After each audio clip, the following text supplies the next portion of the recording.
Hello again, I am Blunty, and today I did a customer marketing research survey thingamabobbledoodle that Xbox emailed me about.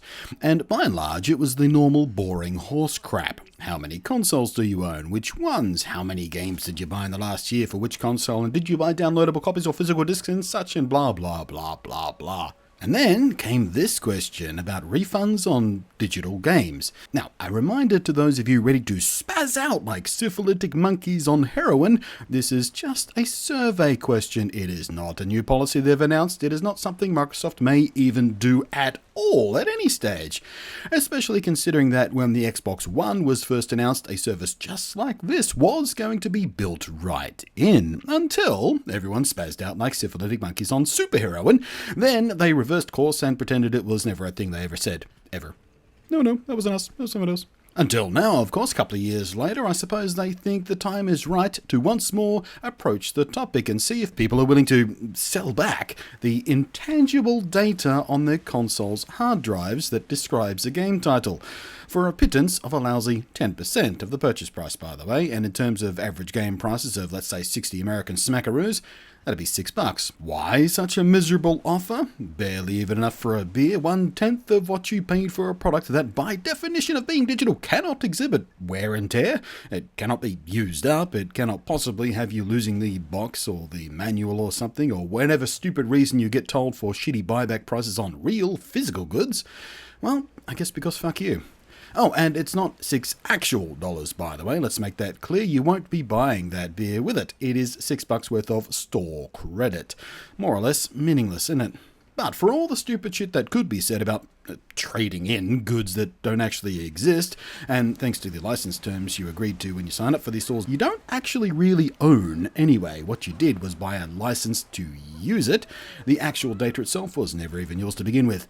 In the end, I came down on the side of yes, but for only a few digital titles I own. Now, that answer would be on the proviso that, unlike Microsoft's original plan for this kind of feature, it would not interfere with our fair and legal right to lend and sell physical games we own, because as pathetic as 10% is, it's more or less free credit for a game that I don't ever intend to actually play again. Maybe I played it once and got everything I needed from it, maybe I didn't like it, maybe it just has very little replay value, maybe I'm just bored with it. I played it a few times, never quite finished it, never can't be bothered going back to it, whatever. I don't think 10% is a very fair offer for basically releasing the license I purchased for a given title. But if it's a choice between 10% and merely not being able to get anything back for a title that has no value to me anymore, either monetarily or entertainment value, then sure, why not? It's a pathetic 10%, but it's 10% I wouldn't have had otherwise, really, isn't it? The next question in the survey was whether or not this kind of option would make me more likely to buy downloadable in the first place.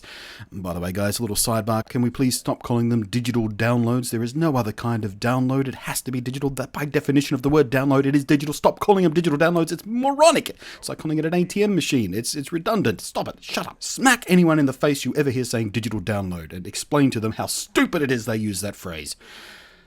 Where was I? Okay, so my answer to this question is, of course, no, because I'm not an easily-led moron, and 10% credit back is not a sufficient enough carrot on the end of the stick to make any impact on my buying choices between discs and downloads. So, what about you guys? Here in my YouTube comment section, away from the creepy marketing survey calculations of Microsoft, unless they send a bot or, I guess, an intern to pass my comment section for all this useful metadata, which actually I don't put past Microsoft, as they've been pretty fucking creepy lately on that front, with Windows 10 and such. But anyway, would you like the option to get 10% credit back on a downloadable title you no longer want? And if not 10%, then what? Perhaps some DLC of choice from a selection of popular games, or some DLC from the same publisher of this game you're refunding, perhaps? Or maybe 20% is more your flavour, 35% perhaps. What would make you happy to do this? Do you even want this option at all, for that matter? And if not, why not? Why would you say no to essentially free credit?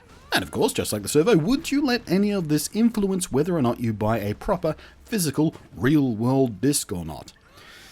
Or perhaps you, like I, would prefer downloadable titles to be handled like Steam does it. You get a 2-hour window of playtime to figure out if the game in question is even worth keeping at all, and if not, a full and complete, no questions asked, refund. Because that is one thing Valve are doing much better than any other digital storefront for games. So screw your 10%, give me a 2-hour window for a full refund, Microsoft. That's what I actually want, but it wasn't on your survey, was it? Thanks for watching, I am Blunty, and I will catch you next time.